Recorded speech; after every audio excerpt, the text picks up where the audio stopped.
ప్రభుత్వంగా కూడా వచ్చిన మీ అందరికీ ప్రత్యేకమైన వందనాలు తెలియజేస్తూ దేవత దేవుడు మనకు కలిగిన దేవుడు మనకు అనుగ్రహించిన ఈ దళితుల బట్టి స్థుతిస్తూ, అలాగే దేవుడు మన పట్ల చేస్తున్న ప్రతి మేలును బట్టి ఆయనకి కృతజ్ఞతాస్తుతులు చెల్లిస్తూ, ఆయన బిడ్డలమైన మనము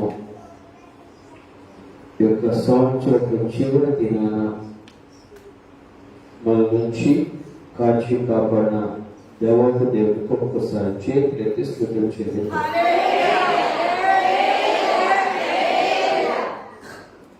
ఇక ఉదయకాల సమయంలో ఒక చిన్న మాట మనమందరూ వెనుకల్లో ఉండటానికి దేవుడు మనకు సహాయం చేశాక,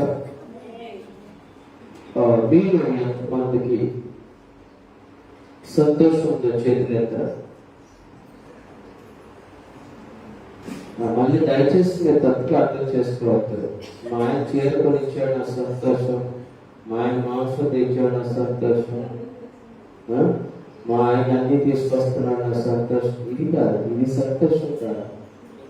ఈ సంతోషం కొద్దిసేపే ఉంటుంది, అర్థమవుతుందా? ఈ సంతోషం కాదు దేవుడి లోకానికి వచ్చింది. నిజమైన సంతోషాన్ని దేవుడు మనకు అనుగ్రహించడానికి, నిజమైన సంతోషం క్రీస్తులోనే ఉంది. నిజమైన సంతోషం క్రీస్తుతోనే ఉంది. మరోసారి చెప్తారు, నిజమైన సంతోషము క్రీస్తులో ఉంది. నిజమైన సంతోషం క్రీస్తుతోనే ఉంది. క్రీస్తు లేకపోతే నీకు సంతోషం లేదు. ఒకవేళ క్రీస్తు ఉన్నాడు అయినా నాకు సంతోషం కలగట్లేదు అనుకున్న వారు ఎవరైనా ఉంటే ఈ యొక్క ఉదయకాల సమయంలో 3 మాటలు చెప్పి నేను ముగిస్తాను. మనకున్న బలహీనత ఏంటో దేవత దేవుడు శ్రమిస్తూ ఫిలిప్పీయులకు రాసిన పత్రిక 3వ అధ్యాయం 13వ వచనం ఒకసారి చూద్దాం. ఫిలిప్పీయులకు రాసిన పత్రిక 3వ అధ్యాయం 13వ వచనం. సహోదరులారా, నేను ఇదివరకే పట్టుకొని ఉన్నానని తలంచుకొనను, అయితే ఒకరు చేయించున్నాను, వెనుకను మరిచి ముందున్న వాటి కొరకే వేగిరి పడుచు క్రీస్తు యేసునందు దేవుని ఉన్నతమైన పిలుపు నాకు కలుగు బహుమానమును పొందవలనని గురి ఎద్దుకే పరిగెత్తుచున్నాను. తెలుస్తున్నాను. క్రైస్తవ జీవితంలో దేవుడిచ్చిన సమాధానం నాకు దొరకలేదు. దేవుడి వల్ల కలిగే సమాధానం నాకు లేకుండా పోయింది. దేవుడు నిజంగా నాతో ఉన్నా కూడా ఎందుకో నా జీవితంలో సంతోషం కలుగుటం లేదు. ఎక్కడో నాకు కొన్ని విషయాల్లో నా సంతోషాన్ని సాతాను దొంగిస్తున్నాడు. నన్ను సంతోషపడకుండా సాతాను చేస్తున్నాడు. నా జీవితంలో సంతోషం రాకుండా సాతాను చేస్తున్నాడు. అంటే ఒక విషయాన్ని నేను జ్ఞాపకం చేసుకోవాలి. అదేంటంటే అపోస్తలుడైన పౌలు ఫిలిప్పీయులకు రాస్తూ చాలా దుఃఖంలో రాస్తున్నాడు. ఆయన ఫిలిప్పీ పత్రిక సరసాల సంఖ్యలతో కొండలతో బిగించబడి అటువంటి ప్రదేశంలో ఉండి ఫిలిప్పీయులకు పత్రిక రాసి చెప్తున్నాడు, అయ్యా నేను అనుకుంటున్నాను మీరు అనుకున్నట్టుగా కాదు. మీరు అనుకున్నది ఏంటంటే నేను చాలా సాధించాను అని. సాధించాలనుకుంటే పొరపాటు, సాధించవలసింది ఉంది అనుకుంటే అది నీ జీవితానికి ఒక గ్రహపాటు. క్రైస్తవ జీవితంలో నువ్వు నేను కూడా మానవులుగా క్రైస్తవులుగా మనం ఎదుగుతున్నామంటే సాతాను ఎన్నో విధాలుగా మన సంతోషాన్ని దిగజార్చడానికి ఒకే ఒక్క కారణం ఏంటంటే మనం వెనుకున్న వాటినన్నిటినీ గుర్తు చేసుకుంటూ ఉంటాం. అప్పుడు అలా జరిగిందండి, ఇప్పుడు ఇలా జరుగుతుందండి, ఏంటో నా పరిస్థితి అండి, ఏమైపోతుందో తెలియదండి, నా బ్రతికంతా శూన్యంగా కనపడుతుందండి. ఇదే ఆలోచన. ఎందుకు అంటే గతంలో ఏదో జరుగుతుంది మన జీవితంలో. గతంలో ఏదో మన సంతోషాన్ని అడ్డుపడుతున్నటువంటిది ఏ కార్యక్రమం జరుగుతుంది. లేకుండా చేసినటువంటి పరిస్థితులు ఎన్నో ఉండి ఉంటాయి. అందుకే అపోస్తలుడైన పౌలు అంటున్నాడు, అటువంటి వాటిని అన్నిటిని నువ్వు మరచిపోతే, అటువంటి వాటిని నువ్వు వెనక వేయగలిగితే ఇప్పుడు నువ్వు సంతోషాన్ని అనిపిస్తావు అంటున్నాడు. ఈ కాలంలో నీకు సంతోషం కావాలి అంటే దేవాది దేవుడు సెలవిస్తున్నటువంటి మాట ఏంటంటే, నేను గతాన్ని మర్చిపోతున్నాను. ఏదో జరిగింది గతంలో, ఊహించినవి జరిగింది గతంలో, లేదా ఊహించినవే జరుగుండొచ్చు గతంలో. కానీ గతాన్ని తలుచుకుంటే వర్తమానంలో నువ్వు ఆనందంగా జీవించలేదు. గతాన్ని తలుచుకుంటే వర్తమానంలో నీకు ఆనందం రాదు. ఎందుకో తెలుసా? సాధారణ గతాన్ని గుర్తు చేసి మన జీవితంలో ఉన్న సంతోషాన్ని పాడు చేస్తాం.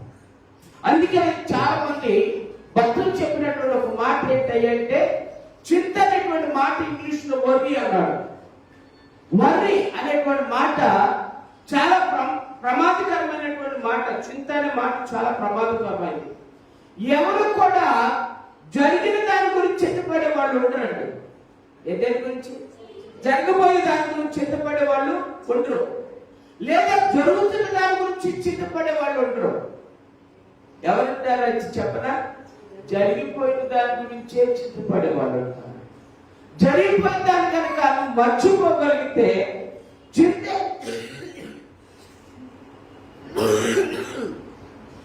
చింత కాస్త సంతోషముగా మార్చబడుతుంది.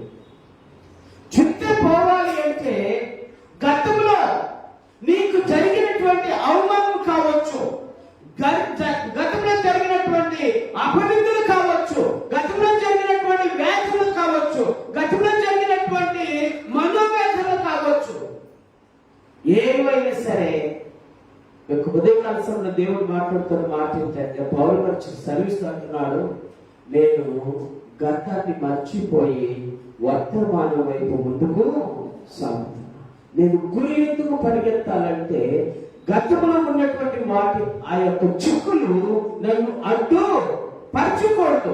గతంలో ఉన్నటువంటి పరిస్థితుల్లో నా వర్తమాన జీవితంలో భవిష్యత్తు విషయంలో పొందబోయేటువంటి గొప్ప సంతోషంలో అడ్డగించకూడదని అపొస్తలుడైన పౌలు చెప్తున్నాడు. మీరు గతమును మర్చిపోయి వెనుకున్న వాటిని మరచి ముందున్న వాటి కొరకై వేగిర పడుతూ గురి ఎందుకే పరిగెత్తాలి. ముందు చాలా ఉండాలి. అర్థమవుతుంది? ముందు గతంలో జరిగిన విషయాలు గతంలో జరిగిపోయినాయి, కానీ మన ముందు చాలా ఉన్నాయి. మనం పొందవలసినవి చాలా ఉన్నాయి. అప్పుడు అయిపోవాలి మన జీవితం.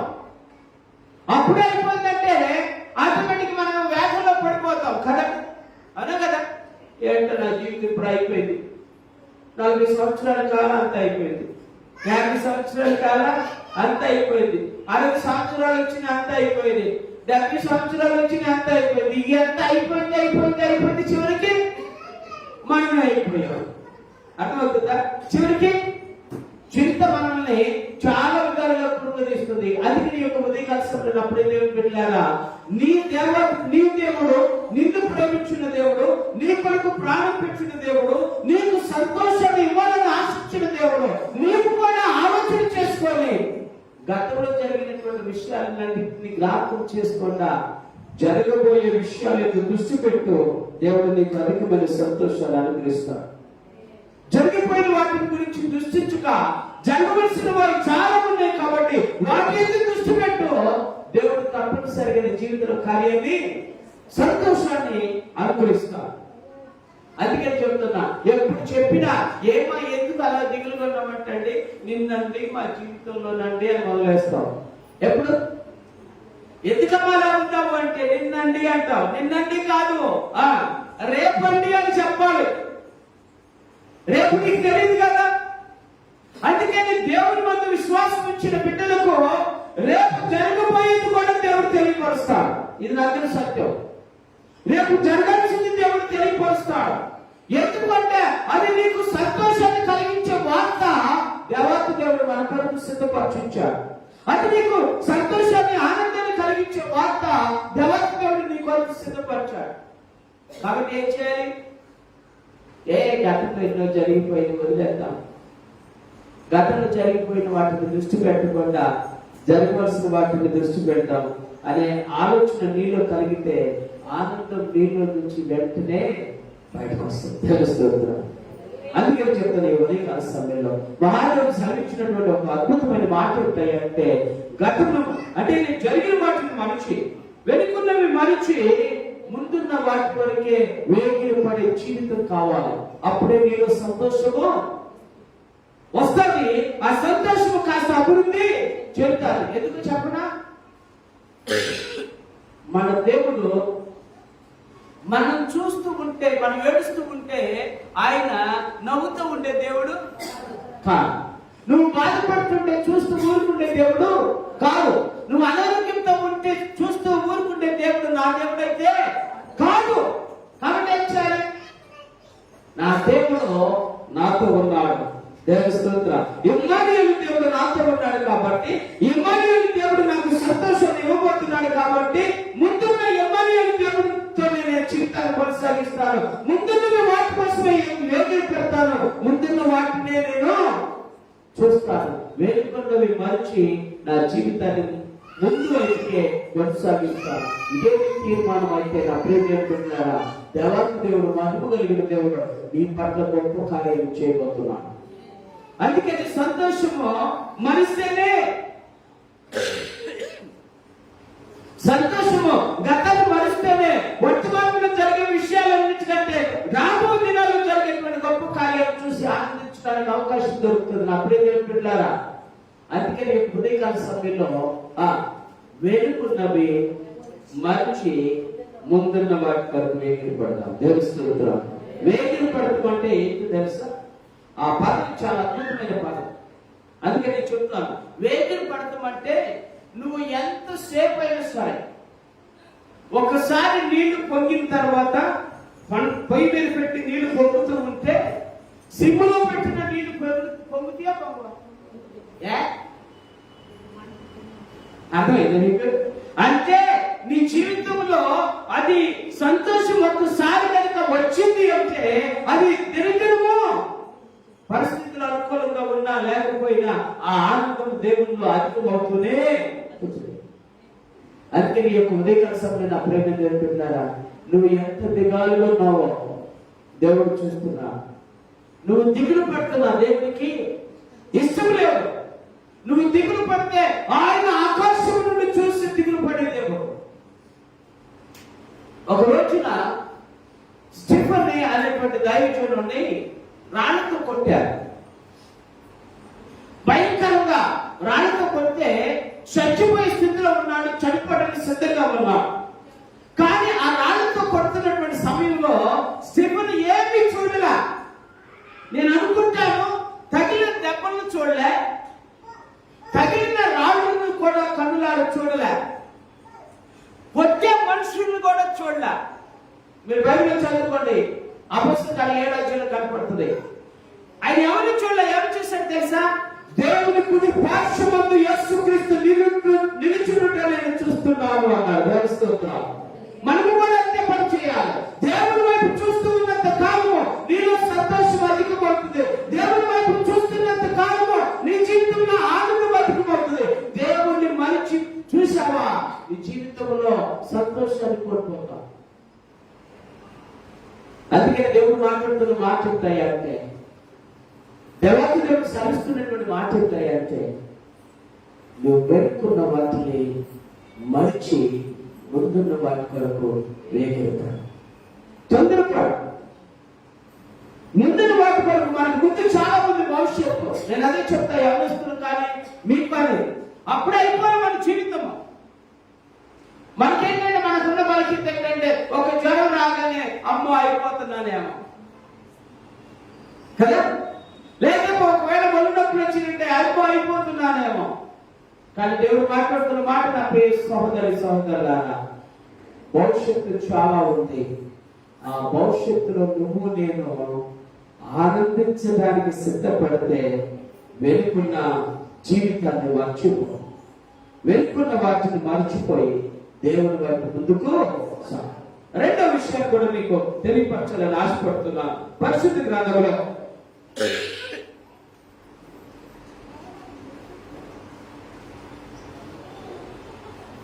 లూకా సువార్త 16వ అధ్యాయంలో ఒక చిన్న మాట మీకు తెలియపరచాలని ఆశపడుతున్నాను.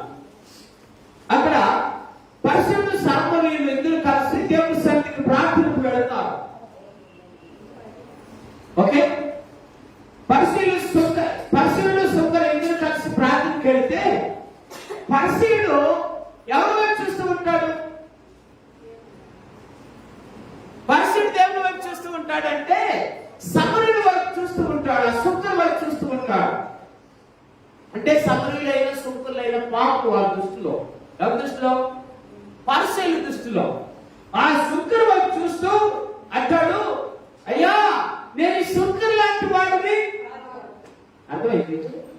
ఎవరు లాంటి వాడిని కాదు, నేను సుంకరు లాంటి వాడిని కాదు. ఆ మాట నాకు భలేగా బాధ కలిగించింది. ఎందుకంటే వీళ్ళిద్దరు ఎందుకు వెళ్ళారు కదా? నెంబర్ 1 ప్రార్థన చేసుకోవడానికి వెళ్ళారు. రెండోది, వీళ్ళిద్దరు ఎందుకు వెళ్ళారు? ప్రభు కార్యాలు చూడాలి జీవితంలో అనుకొని వెళ్ళారు. కానీ సుంకరు ఏం చేస్తున్నాడు అంటే ఆయన ఒక పని చేస్తున్నాడు, కానీ పరిసయ్యుడు వేరో పని చేస్తున్నాడు. పరిసయ్యుడు చేసిన పని ఏంటో చెప్పనా? పరిసయ్యుడు చేసిన పని ఏంటంటే సుంకరు వైపు చూస్తూ తను కంటే గొప్పవాడు అనుకున్నాడు. అర్థమవుతుంది? ఎందుకు విషయం చెప్తున్నానంటే మనకున్న బలహీనత ఏంటంటే ఎప్పుడు కూడా పక్క వాళ్ళతో పోల్చుకుంటాం. ఎవరితో? పక్క వాళ్ళతో పోల్చుకుంటాం. వాళ్ళ ఇంట్లో అది ఉంది, వీళ్ళింట్లో ఇది లేదు, వాళ్ళు అట్లా ఉంటున్నారు, వీళ్ళు ఇట్లా ఉంటున్నారు. ఎట్లు ఇట్లు తప్ప పోట్లు ఏమి కనుక్కోవడం. దేవుని సర్విస్తున్నటువంటి మాట ఏంటంటే నీవు దేవుని బిడ్డవు కాబట్టి నువ్వు ఈ లోకంలో ఎవరితో పోల్చుకోవద్దు. ఎవరితో పోల్చుకోవద్దు. ఎందుకో చెప్పనా? ఎవరు బలహీనతల వారికి ప్రియంగా కనపడతాయి. నేను మాట చెప్తా, మాట ఉపయోగిస్తున్నా. ఎవరు బలహీనతల వారికి ప్రియంగా కనపడతాయి, సంతోష హ్యాపీగా కనిపిస్తాయి. కానీ దేవుని యొక్క ఆలోచన అది కాదు.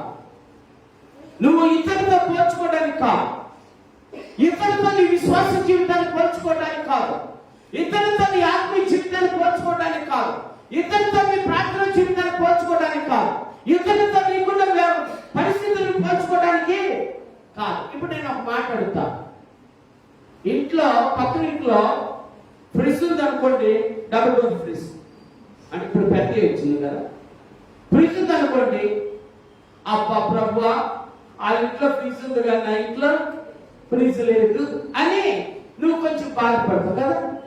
బాధపడతా? కానీ ఇంకో మాట్లాడుతాను, ఒకవేళ ఆ ఇంట్లో క్యాన్సర్ ఉన్న వ్యక్తి ఉన్నాడు అనుకోండి, ప్రభువా నాకు కూడా అంటావా? మరి వాళ్ళ ఇంట్లో ఉన్న వాటి గురించి నువ్వు బాధపడుతున్నావు, మరి వాళ్ళ ఇంట్లో ఉన్న వాటి గురించి కూడా నువ్వు ఆలోచన చెయ్యాలిగా. చెయ్యం. కానీ మనకేం కావాలి? సంతోషం కావాలి. సంతోషం కావాలి. అందుకే చెప్తున్నా, నువ్వు ఎవరితో పోల్చడానికి తగిన వారి లోకంలో ఎవరు లేరు అని చెప్తా, లేరు అని చెప్తా, పళ్ళ ముందు చెప్తా. ఎందుకు? దేవుడు సెలవిచ్చాడు, ఈ లోకంలో ఎవరితో ఎవరు పోల్చుకోవడానికి ఎవరికి కూడా అధికారము లేదు.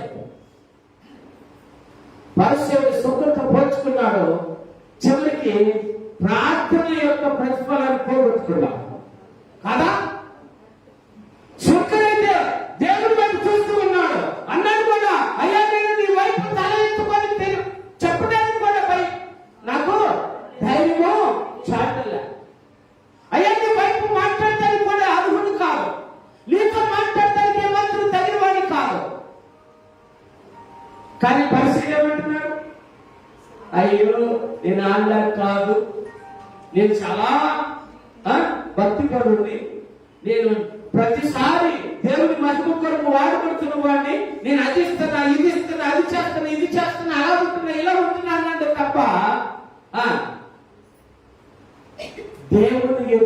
ఎలా ఉంటున్నాడో తెలుసుకోలేని దౌర్భాగ్యపు స్థితిలో ఉన్నాడు పాసే.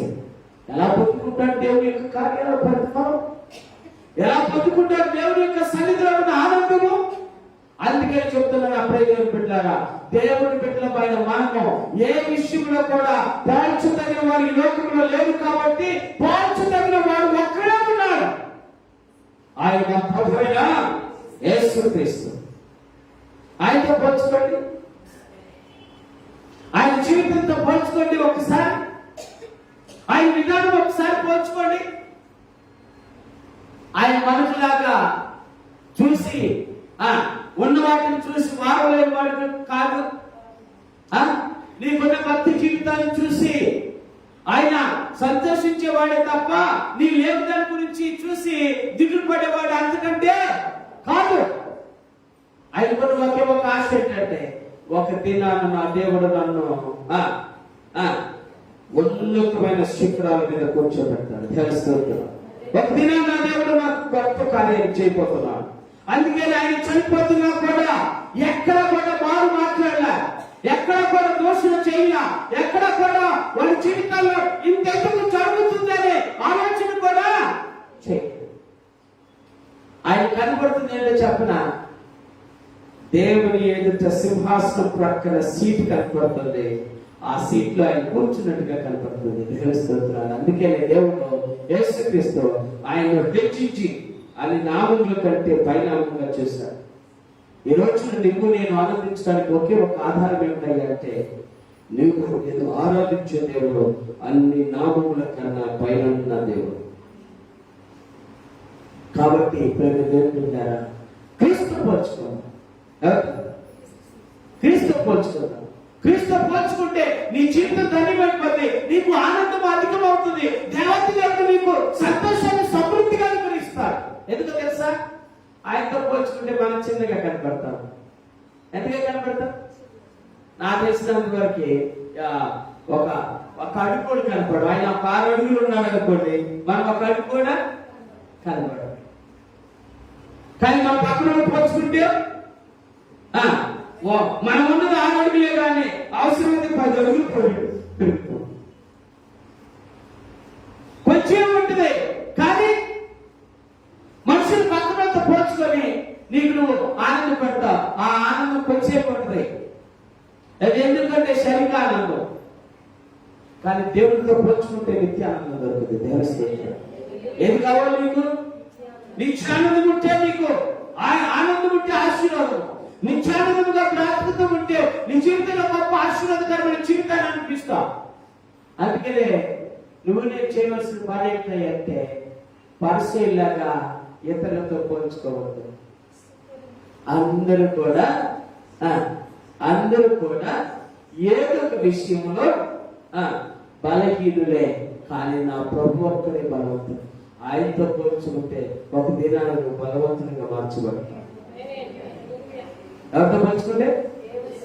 దేవుడితో పోల్చుకుంటే, దేవుడితో పోల్చుకుంటే. అందుకని అంటాడు ఆయన విశ్వాసముకు కత్తి ఇద్దరు కొనసాగించువాడు, ఆయన యేసు వైపు చూచు అన్నాడు.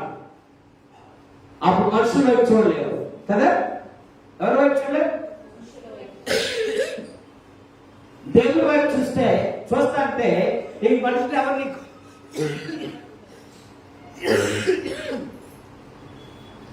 దేవుడి వైపు చూస్తే మనుషులు ఎవరు నీకు కనిపించు. దేవుడితో పోల్చుకో.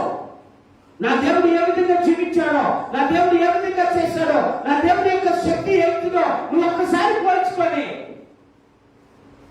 అయ్యా నాకు ఆ శక్తి కావాలయ్యా, నీకున్న శక్తి కావాలి, నువ్వు అనిపించినటువంటి ఆత్మ సంబంధమైన ఆశీర్వాదం నేను అనిపించాను. అందుకే చెప్తాను ప్రజలు, మనుషులతో ఎవరితో కూడా ఏ విషయంలో కూడా పోల్చుకోవద్దు. మనుషులు నీతో మంచిగా ఉన్నంతసేపు అక్క అన్న నువ్వెంత గొప్ప అంటాడు. తర్వాత అదంతా పోయిన తర్వాత ఏదైనా తేడా వస్తే అంటాడు, నువ్వెంత దాని అనుకోలేదన్నా అంటాడు. చివరికి ఏమైపోయింది? Failure, marriage failure. అందుకే చెప్తున్నా, దేవుడితో పంచుకో. నువ్వెప్పుడు ఇంకా తగ్గించుకొని బతుకుతావు. దేవుడితో పంచుకో, ఇంకా తగ్గింపు జీవితానికి అలవాటు పడతావు. దేవుడితో పంచుకో, ఇంకా ఉన్నదాన్ని సంతోషపడుతూ ఆనందిస్తావు. దేవుడితో పంచుకో, దేవుడు చేసిన కార్యాలను చూస్తూ బ్రతికేస్తాం. అది నీకు కావాలి. ఎందుకంటే నూతన సంవత్సరంలో కడుగు పెట్టే నీవు ఇలాంటి ఆలోచనలతో నువ్వు ఉంటే వచ్చే సంతోషాన్ని పోగొట్టుకుంటావు. అది నా బాధ. అర్థమవుతుందా? రాబోయే దేవుడు ఇవ్వబోయే సంతోషాన్ని పోగొట్టుకుంటావు. అది నీకు దూరం అవ్వాలని నా దేవుడు శ్రమిస్తున్నటువంటి మాట. నీవు వేడుకున్న వాటిని మర్చిపో. ఏదైనా జరగనే, నీకు అనుకూలమైనది జరిగినా జరగకపోయినా, నువ్వు అనుకున్నది జరిగినా జరగకపోయినా, నువ్వు ఆశించింది దొరికినా దొరకకపోయినా, నువ్వు పొందుకోవలసింది పొందుకున్నా పొందుకోకపోయినా మర్చిపో. 15 చూడు. రెండవది, విశ్వాసులు భక్తిపరులు ఎవరైనా సరే వారితో పంచుకోవద్దు. దేవుడితో పంచుకో. నీ జీవితం ఎప్పుడు తగ్గింపు జీవితమే అవుతుంది. మనకున్న బలహీనత ఎప్పుడప్పుడు ఏం చేస్తామంటే ఇతరులతో పంచుకుంటాం. చివరికి సంతోషం ఉంటావా? ఇప్పుడు అబ్బో నా శత్రువుల ఇంట్లో బలి జరిగిందండి, అబ్బో నాకు ఎంత ఆనందం, బలి ఇంట్లో జరిగిరా అదే. ఇప్పుడు వాళ్ళ ఇంట్లో జరిగింది సంతోషిస్తున్నావు, రేపు నీ ఇంట్లో జరిగితే. అందుకని యేసుక్రీస్తు చెప్పింది, గతీలు రాసిన పత్రిక 6 అంటాడు, మనుషుడా నువ్వేమిస్తావో పక్కన చూసి, ఇప్పుడు నువ్వు వాళ్ళ పత్రం చూసి నువ్వు బాగా ఆనందిస్తే రేపు నీ పత్రం చూసి వాళ్ళు ఆనందిస్తారు. కావా సమాయిస్తే అక్కడేమింది ఇంకా. అందుకే చెప్తున్నా, దేవుడితో పోల్చుకుంటే నువ్వెప్పుడు ధన్యుడు అవుతావు. దేవుడితో పోల్చుకో, యేసుక్రీస్తుతో పోల్చుకో, ఆయన చేసిన క్రియలతో పోల్చుకో, ఆయన చూపిన ప్రేమతో పోల్చుకో, ఆయన జీవిత విధానంతో పోల్చుకో. నీ జీవితం ఎప్పటికప్పుడు తగ్గింపుతోనే ఉంటుంది. ఒక దినాన తగ్గించుకున్నావు కాబట్టి దేవుడు నేను హెచ్చిస్తాను. మూడో మాట చెప్తున్నాను, ప్రజల చాలా ప్రాముఖ్యమైన విషయం, చాలా అద్భుతమైనటువంటి ఆశీర్వాదకరమైన జీవితానికి, ఆనందకరమైన జీవితానికి మూడవ వ్యక్తి అని మనం చెప్పాలి అంటే మహాభక్తులైనటువంటి దావీదు శ్రమిస్తూ అంటాడు. 103వ కీర్తన 2 వచనాలు చదువుతాం, జాగ్రత్తగా ఆలోచించారు. మొదటి 2 వచనాలు, నా ప్రాణమా యెహోవాను సన్నిధించుము, నా అంతరంగములోని సమస్తమా ఆయన పరిశుద్ధ నామమును సన్నిధించుము. నా ప్రాణమా యెహోవాను సన్నిధించుము, ఆయన చేసిన ఉపకారములలో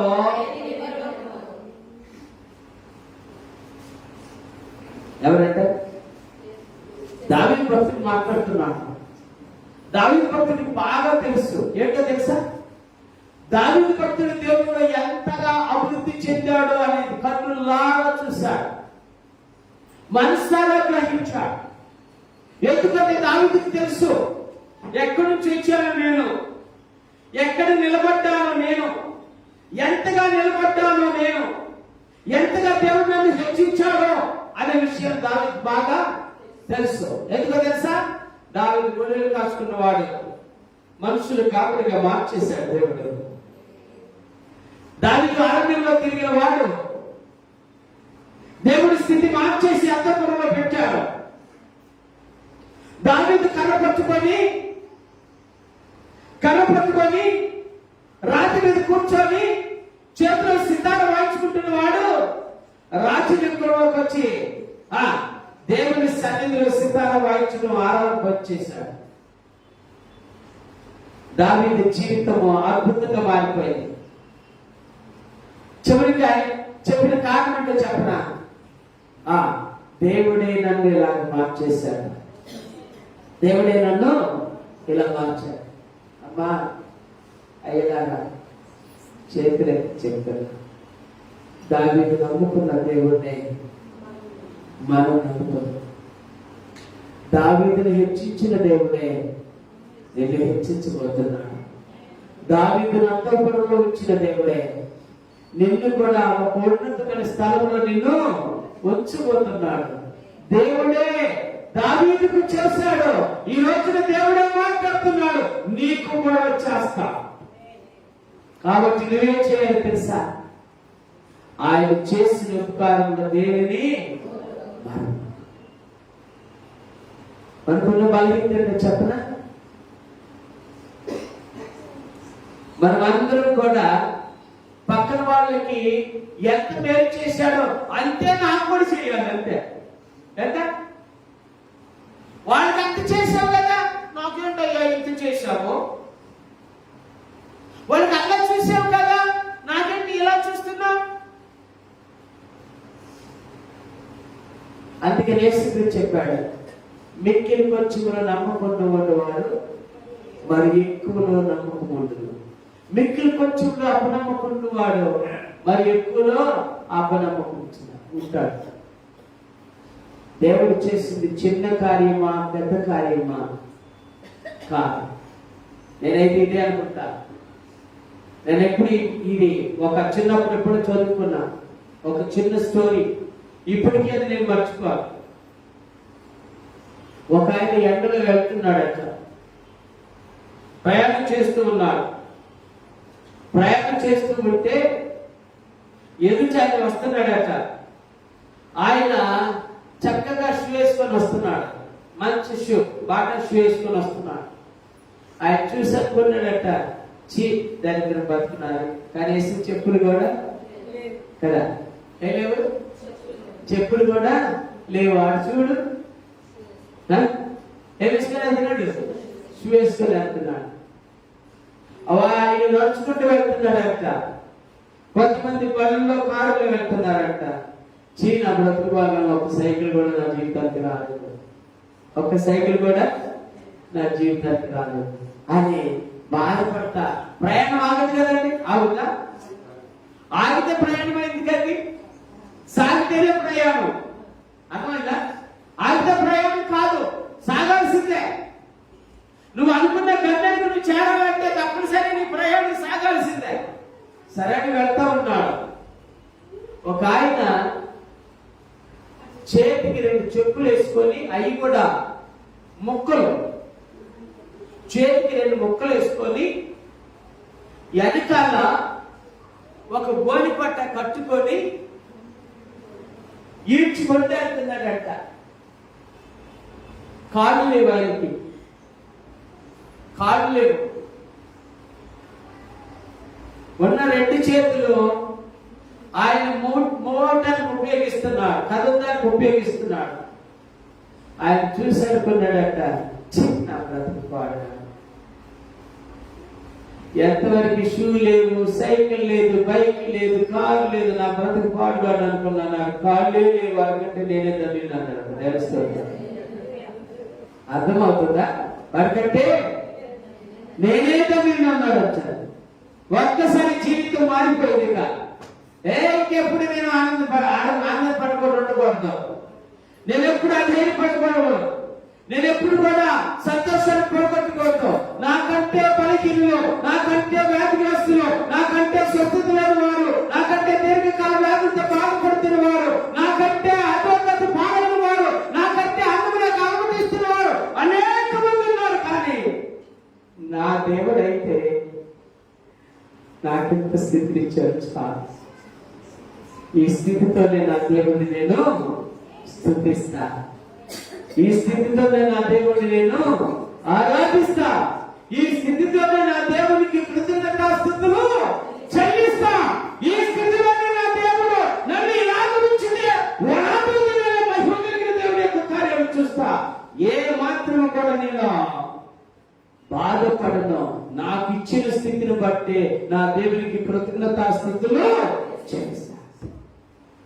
ఎందుకంటే శ్రేష్ఠులు చేయకుండా అర్థమవుతున్నా స్థితిని. అందుకే అన్నాడు అపొస్తలుడైన పౌలు అంటాడు, నేను సంపన్నుగా ఉండగలుగుతున్న, దరిద్రుడిగా ఉండగలుగుతాను, ఆకలితో ఉండగలుగుతాను, అన్నం తిని ఉండగలుగుతాను, కఠినమైన చీకట్లో ఉండగలుగుతాను, అవసరమైతే వెలుగులో నింపబడతాను. ఏది జరిగినా నా దేవుడే నాకు ఇలా చేశాడు కాబట్టి నా దేవుడిలో నేను సంతోషిస్తాను అన్నాడు.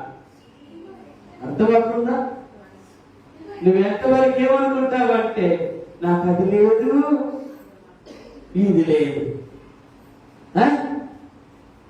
ఒక ఆయన అంట, ఒక యవనస్తుడంట తండ్రి దగ్గరికి వెళ్ళాడంట. తండ్రి దగ్గరికి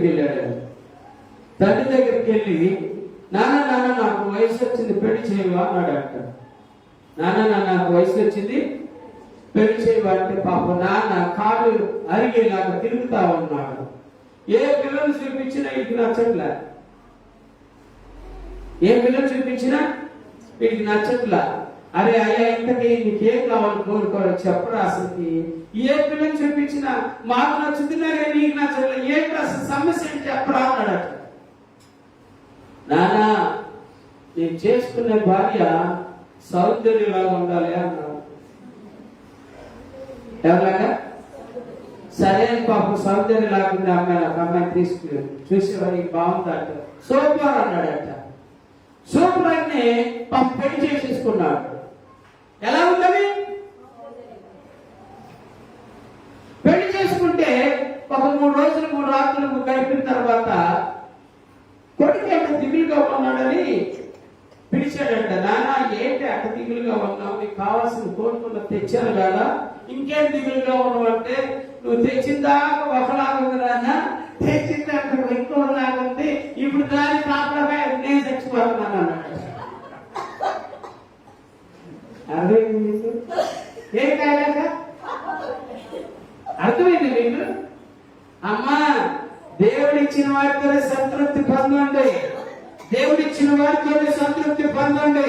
ఈ లోకంలో నువ్వు ఎంత ఆలోచన చేసుకున్నా దేవుడిచ్చిన నీకు మగుటము, దేవుడిచ్చిన వాడే నీకు నిజమైన భర్త, దేవుడిచ్చిన వాడే నిజమైన సంరక్షకుడు. ఆశపడి ఆలోచన చేసుకొని అంతఃపురాలు గాలిలో మేడలు కట్టకుండా కూలిపోయి ఏ రోజున మన మీదే పడిపో. ఇచ్చిన వాటితోనే సంతృప్తి చెందిన వాడు, ఉన్న వాటితోనే తృప్తి కలిగిన వాడు, యేసయ్యను ఏర్పాటు చేసుకున్న వాడు ఎల్లప్పుడూ సంతోషంగానే ఉంటాడు. అందుకని దేవత దేవుడు శ్రమిస్తున్నాడు, దావీదు శ్రమిస్తున్నాడు. ఆయన చేసిన ఉపకారంలో దేనిని నువ్వు మర్చిపోకుండా ఉండటానికి దేవుడు నీకు సంతోషం ఇవ్వబోతున్నాడు. ఈ రోజు ఉన్న సంతోషం కంటే రాబోయే దినాలు ఇంకా మెండైన సంతోషం నీకు అనుగ్రహిస్తాడు. ఈ 3 మాటలు మనసులో పెట్టుకో. నూతన సంవత్సరంలో అడుగు పెట్టే నీవు నూతన వాగ్దానంతో ముందుకు సాగుతావు. దేవాతి దేవుడు ఇస్తున్నటువంటి ఆశీర్వాదకరమైన జీవితాన్ని అనుగ్రహించడానికి సిద్ధపడతాం. ఆలోచన మార్చుకుందాం, దృక్పథాలు మార్చుకుందాం. సాధ్యమైనంత వరకు దేవుడు చెప్పింది ఏంటంటే నువ్వు వెనుకనే మనిషి ముందున్న వాటి వరకు ఎగిరిపడవు. దేవుడు నీకు అధికమైన సంతోషాన్ని అనుగ్రహిస్తాడు. నువ్వు రెండవ పని చేయవలసింది ఏంటంటే మనుషులతో పోల్చుకోవద్దు, దేవుడితో పోల్చుకో. 3వ పని ఏంటంటే దేవుడు ఏ చిన్న కార్యం చేసినా దేవుడికి కృతజ్ఞతాస్తుతులు చెల్లించడం మార్చుకో. చిన్న కార్యం చాలు, అదే పెద్ద కార్యానికి పునాది వేస్తారు. చిన్న కార్యంలోనే నువ్వు ఒకవేళ అసంతృప్తి చెందితే పెద్ద కార్యం చూడడానికి నీకు అవకాశము. చిన్న కార్యమే, ఇంట్లోకి స్పూన్ వచ్చిన సంతోషమే. అర్థమవుతుందా? స్పూన్ లేక ఎంతమంది ఉన్నారు అనుకోవాలి. నేను అదే అనుకుంటాను, ఇంట్లో స్పూన్ లేకుండా ఎంతమంది ఉన్నారు కాబట్టి స్పూన్ వస్తే సంతోషం. ఇంట్లోకి కేజీ బంగారం వచ్చిన అదే సంతోషం ఉండాలి.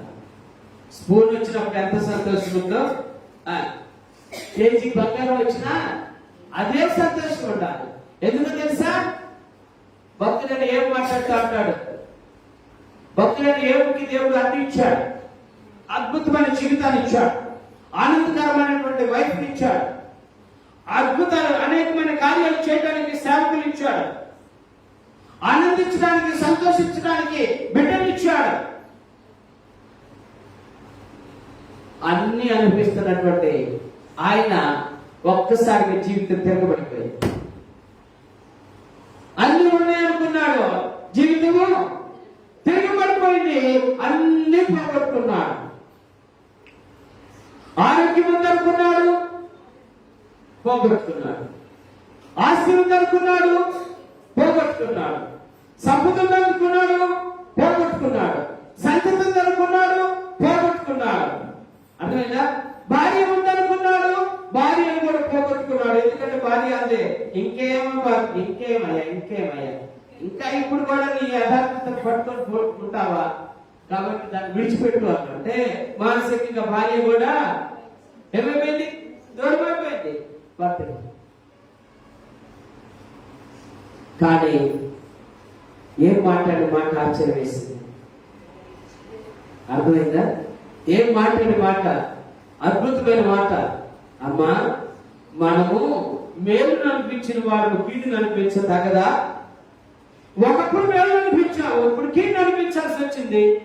ఏమవుతుంది? అనిపిద్దాం. ఎందుకో చెప్పనా? అన్ని ఇచ్చిన దేవుడే అన్ని తీసుకెళ్ళిపోయాడు. దేవుడు ఆయనకే మహిమ కలుగును కాక. చివరికి దేవుడు వదిలిపెట్టదా? ఉన్నదానికంటే రెండంతలు ఎక్కువ సార్ దేవుడు అనుగ్రహించాడు. ఉన్నదానికంటే రెండంతలు అధికంగా ఇచ్చాడు దేవుడు.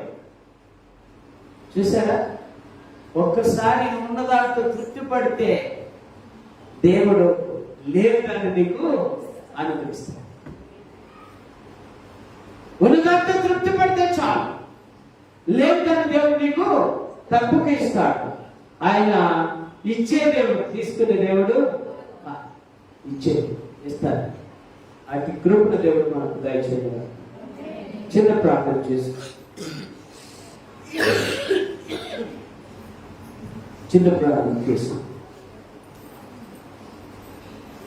నా ప్రియ దేవుడు పుట్టినారా, 2024 నీకు సంతోషకరమైన ఆనందకరమైన సంవత్సరముగా ఉండునుగా. కానీ ఆలోచన చేస్తూ దేవుడు మాట్లాడుతున్న మాట, నీకు ఆనందకరమైన జీవితంలోకి అడుగులు పెట్టాలి అంటే దేవాతి దేవుడు సెలవిస్తున్నటువంటి మాట, నా ప్రియ సహోదరి సహోదరుడా, వెనుకున్నవి మరచిపో, ముందున్న వాటి కొరకు వేగిరపడు. ముందు నీకు చాలా భవిష్యత్తుని ఇచ్చాడు దేవుడు. ముందు నీకు ఆశీర్వాదకరమైన జీవితాన్ని, ఆనందకరమైన జీవితాన్ని అనుగ్రహించబడుతున్నాడు నా యేసయ్య. కాబట్టి వెనుక ఏం జరిగినా వాటిని గురించి ఆలోచన చేయి. జరగవలసినవి కొన్ని అనేకమైనవి, జరుగునేవి కొన్ని. వాటి వైపు చూద్దాం, జరగవలసిన వాటి వైపు చూద్దాం. నీ ఆనందం అధికం కావాలంటే జరగవలసిన వాటి వైపు చూస్తూ, దేవా అనేకమైనటువంటి కరువు, కాటకాలు, ఇబ్బందులు, వ్యాధులు,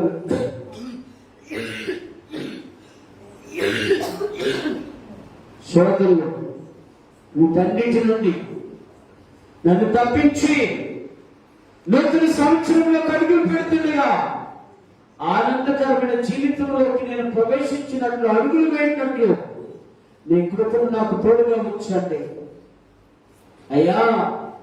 మనుషులతో పోల్చుకొని నా విశ్వాస జీవితాన్ని భ్రష్టు పట్టించుకుంటున్నానేమో, నా ఆత్మీయ జీవితాన్ని అధోగతి పాలు చేస్తున్నానేమో, నా ఆత్మీయ మేలుకొలుపు చివరికి నా ఆత్మీయ నిద్రకు దారి తీస్తుందేమో. నిన్ను పోల్చుకునే భాగ్యం నాకు దయచేయి. నువ్వే నా కన్ను ముందు కనపడాలి, నీ మాటనే నా చెవులో వినపడాలి. నీ సన్నిధి నేను అనిత్యము అనుభవించాలి. నీ శక్తిని నేను నిత్యము పొందుకోవాలి. అయ్యా, గొప్ప విశ్వాసులు కావచ్చు, మంచి ప్రార్థనా పరులు కావచ్చు, మంచి ప్రార్థనా జీవితం ఉండొచ్చు, దేవుని యొక్క విషయాల్లో అనేకమైన విధాలుగా భక్తి పనులు ఉండవచ్చు. కానీ వారికంటే భక్తిపరుడు, వారికంటే బలవంతుడవు నీవు ఆత్మీయంగా. కాబట్టి ప్రభువా, నిన్ను పోల్చుకునే జీవితాన్ని మాకు దయచేయి. అయ్యా, నువ్వు చేసిన చిన్న మేలును బట్టి కృతజ్ఞతాస్తుతులు స్తోత్రాలు చెల్లించగలిగే మనసు ఉంటే రాబోయే దినాల్లో ఇంకా గొప్ప మేలును చూడటానికి నాకు సహాయం దొరుకుతుంది. అటువంటి మేలును చూసే భాగ్యము నీ బిడ్డలమైన మాకు దాచి. ఇదే నీ ప్రార్థన అయితే నీ కుడి హస్తాన్ని పై చూపించండి. ప్రభు సత్యుల ప్రార్థన చేయండి. దేవా, నాకు ఈ సంవత్సరము, రాబోయే సంవత్సరంలో నీ యొక్క సంతోషాన్ని నేను అధికంగా చూడాలని ఆశపడుతున్నాను. ఏ కార్యాలు చేస్తామన్నది కాదు, ఎలాగ సంతోషించాలో నాకు నేర్పించు ప్రభువా. ఇదేమి ప్రార్థన అయితే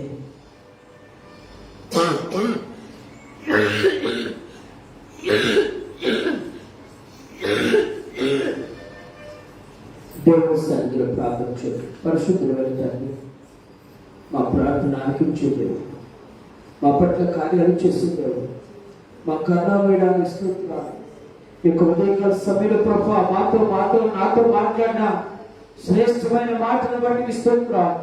అయ్యా, సంతోష జీవితానికి అయ్యా తండ్రి మేము చక్కగా ప్రభుత్వనైనా అయ్యా తండ్రి ప్రభునైనా మా అడుగులు ముందుకు వేయడానికి సహాయం చేస్తున్న దేవుడిగా నేను స్తుతిస్తున్నాం.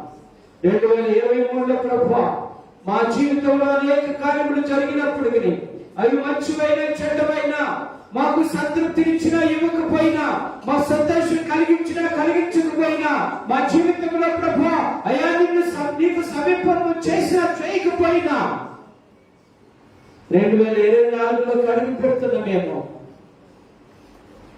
నువ్విచ్చే ఆనందాన్ని, నువ్విచ్చే ఆశీర్వాదాన్ని, నీవిచ్చే సంతోషాన్ని, నీవిచ్చే సమృద్ధిని ప్రభువా అయ్యా మేము అనుభవించడానికి, మా అడుగులు విశ్వాసంతో ముందుకు వేయడానికి, 2024లోనికి ప్రవేశించడానికి మాకు సహాయం చేయి.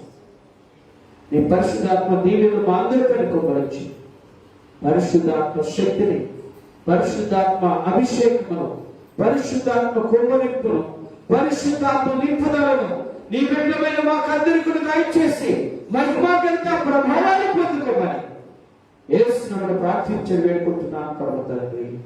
ఆమేన్. ఒక పాట పాడుతుందిగా కాన్ఫరెన్స్ సమర్పించుకుందాం.